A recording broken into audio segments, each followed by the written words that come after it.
Bismillahirrahmanirrahim. Melanjutkan Wayatul Usul setelah pembahasan tentang hukum qablal bi'tsah atau ba'dal bi'tsah, khilaf antara Asy'ariyah dan Mu'tazilah. Sekarang sampai di tema imtina'u taklifil ghafil. Wal as-sahhu imtina'u taklifil ghafili. Menurut qaul as-sahh, tercegahnya untuk mentaklif orang yang ghafil. Jadi orang yang ghafil itu tidak bisa atau tidak mungkin untuk ditaklif. Itu menurut qaul as-sahh. Berarti ini ada indikasi khilaf. Kan tetapi menurut qaul as-sahh, orang yang ghafil tidak bisa ditaklif, tercegah untuk ditaklif. Siapa ghafil itu? Wa huwa man la yadri kana imi wasahi, yaitu seseorang yang tidak tahu, seperti orang yang tidur dan orang yang lupa. Nggak masuk akal ketika ada orang tidur disuruh atau dilarang untuk apa, orang yang lupa disuruh atau dilarang untuk apa, itu nggak masuk akal, tercegah untuk mentaklifnya. Alasannya li'anna muqtadat taklifi bisya'in al-isyanu bihi imtisalan, karena tuntutan taklif atau sifat taklif, pembebanan terhadap sesuatu itu adalah melakukannya dengan imtisal, dengan nurut, dengan mengikutinya, dengan menurut perintah dari yang mentaklif. Wa dzalika yatawaqqafu 'alal ilmi bil mukallaf fi, dan itu tawakuf atau bergantung kepada mengetahui pada apa yang ditaklif. Jadi misal seseorang diperintah untuk berdiri. Seseorang diperintah untuk berdiri itu harus tahu terlebih dahulu berdiri. Sedangkan orang yang tidur dan orang yang lupa itu tidak mengetahuinya, maka dia tidak bisa untuk ditaklif karena dia tidak tahu terhadap mukallaf bihnya. Wal ghafil la ya'lamu dzalik, orang yang ghafil tidak tahu itu.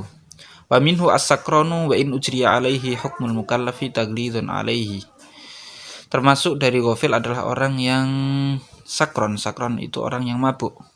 Walaupun hukum mukallaf diberlakukan terhadapnya untuk memberatkan hukumannya orang yang mabuk. Orang mabuk ini juga termasuk orang yang ghafil, akan tetapi dia terkena hukum mukallaf untuk memberatkan hukuman dia.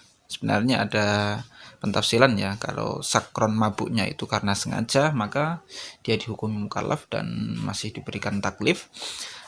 Jika sakron atau mabuknya itu tidak karena sengaja, maka tidak ketaklif. Kama awdahtuhu fi hasyati syarhil asli wa ghairiha, seperti yang saya terangkan, saya Imam Zakaria Al-Ansori di dalam hasyiahnya syarah asal dan selainnya. Seperti yang dijelaskan oleh Syekh Zakaria Al-Ansori sendiri di dalam hasyiahnya beliau saat menyarai kitab asal, yaitu kitab Jam'ul Jawami'. Al-Asli ini Jam'ul Jawami', syarah ini syarahnya Imam Mahalli.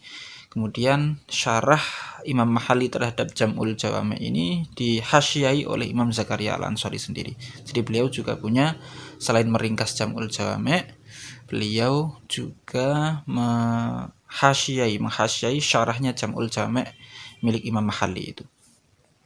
Wamtina'u taklifil mulja'i, dan menurut qaul sahih lagi adalah orang yang mulja. Orang mulja itu kalau bahasa Jawanya keboncong ya, orang yang terpepet, terdesak. Orang yang terpepet atau terdesak itu tercegah untuk ditaklif, nggak bisa ditaklif menurut qaul as-sahih. Siapa mulja itu? Wa huwa man yadri wala man duhata lahu amma ulji'a ilaihi. Mulja adalah seseorang yang tahu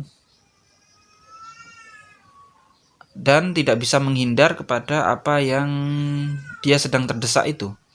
Ini ada peningkatan dari ghafil ya. Kalau ghafil itu tidak tahu, kalau mulja ini dia tahu, akan tetapi dia tidak bisa menghindar dari apa yang dia sedang terdesak itu. Kasakiti min syaikin ala syakhsin yaqtuluhu, seperti orang yang jatuh dari tempat yang tinggi mengenai seseorang yang membunuhnya. Seperti contohnya orang yang terpeleset saat memanjat pohon, mungkin terpeleset dari atas, kemudian dia terjatuh di atas seseorang, yang itu bisa menyebabkan membunuhnya, apalagi kalau yang dijatuhi itu anak kecil. La manduhata lahu 'anil wuqu'i 'alaihi al-qatil lahu. Dia tidak bisa menyingkir dari jatuh yang membunuh orang yang ada di bawahnya itu. Fayamtani'u taklifu bil mulja'i ilaihi. Maka tercegah untuk mentaklif yang orang yang jatuh itu dengan mulja'ilah, yang dia sedang terdesak itu dengan jatuhnya. Jadi nggak usah disuruh jatuh, dia sudah jatuh tersendiri. Jadi nggak bisa dipertanyakan kok bisa jatuh, karena dia pasti jatuh, wajib jatuhnya itu, wajib terjadi jatuhnya itu. Wa binaqidihi li'adami qudratihi ala dzalik. Dan tercegah juga mentaklif untuk nakitnya, nakit mulja ilaih, nakit berarti kebalikannya dari jatuh, yaitu tidak jatuh. Jadi disuruh jatuh pun nggak usah disuruh, dia sudah jatuh.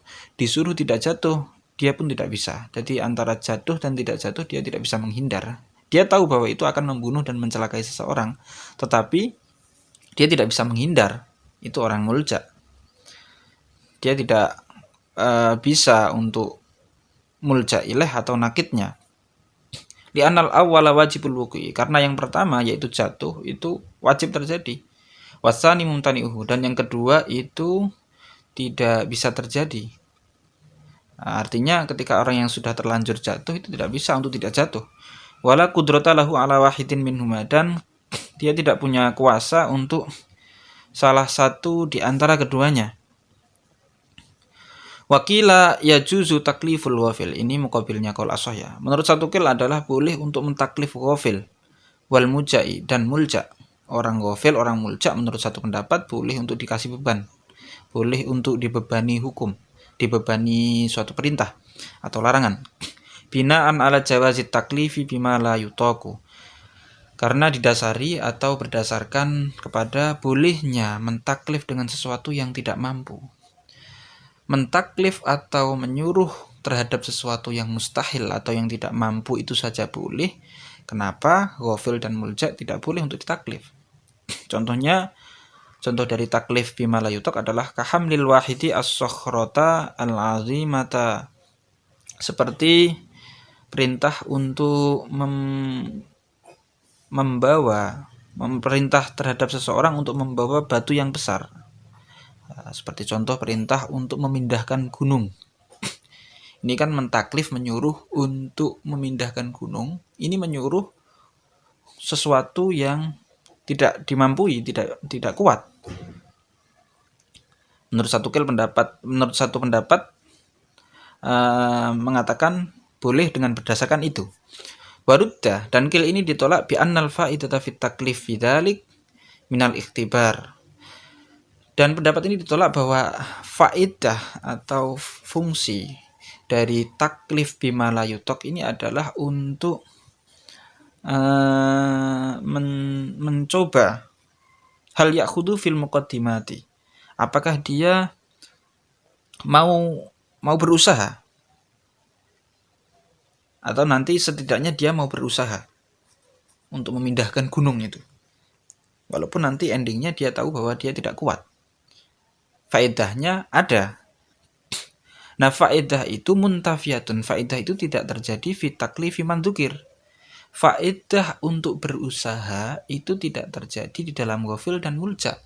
Seseorang yang diperintahkan untuk membawa gunung, memindahkan gunung, kalau dia mau berusaha, setidaknya dia sudah berusaha. Faedahnya adalah dia mau berusaha. Akan tetapi, faedah mau berusaha terlebih dahulu itu tidak ada di dalam taklifnya ghafil dan mulja. Itu yang dimaksud muntafiyatun fi taklifi man dzukir. Wa dzahirun anna man dzukira yamtani'u ay yata'allaqa bihi khitabun ghairu wat'iyyin bi ghairil wajib wal harami aidan. Dan menurut secara jelas ya, menurut ibarat yang jelas ini, anna man dzukira, seseorang yang disebutkan di atas yaitu ghafil dan mulja, ini tercegah untuk ta'alluq terhadap khitab selain wat'i. Menurut begini maksudnya, wa dhahiru anna man dzukira yamtanu ayat ta'allaqa bi khitabun ghairu wat'iyyin bi ghairil wajib wal harami aidan. Wadzohirun, dan jelas bahwa orang yang disebutkan itu tercegah untuk ta'aluk khitab ghairu wad'i, berarti khitab taklifi ya, selain wajib dan haram juga. Maksudnya begini, ghafil dan mulja itu tercegah untuk ta'aluk dengan khitab taklifi. Khitab ghairu wad'i itu maksudnya khitab taklifi, selain wajib dan haram juga. Artinya khitab taklifi itu kan bukan hanya wajib dan haram. Kalau tadi contoh-contohnya yang saya contohkan itu ghafil mulja, kebanyakan kan kalau sekitar wajib atau haram, tidak seperti makruh atau sunnah atau mubah. Ghafil mulja pun juga tidak tertaklif, imtina'ut taklif yang sunnah. Artinya begini, orang ghafil itu tidak bisa tertaklif untuk sholat duhur kalau dia tidur sebelum waktu sholat duhur dan bangun setelah waktu sholat duhur. Itu dia tidak taklif. Begitu pula bukan hanya wajib dan haram, sunnah pun seperti itu. Orang yang tidur sebelum waktu duha kemudian bangun setelah waktu duha habis, maka dia juga tidak tertaklif kesunahan sholat duha. Itu yang dimaksud yamtani'u ayyata'allaqa bihi khitabun ghairu wad'i bi ghairil wajib wal harami aidon. Maksudnya bi ghairil wajib wal harami aidon itu adalah sunnah dan makruh mubah. Wa in auhama at-ta'bir bit taklifi kusurahu alaihima. Walaupun memberikan kepahaman, memberikan salah paham, takbir seakan-akan memberikan salah paham dengan taklifnya itu hanya terbatas kepada wajib dan haram saja. Jadi bukan hanya wajib dan haram saja, tapi juga sunnah, makruh dan yang lainnya. Wallahu a'lam bishawab.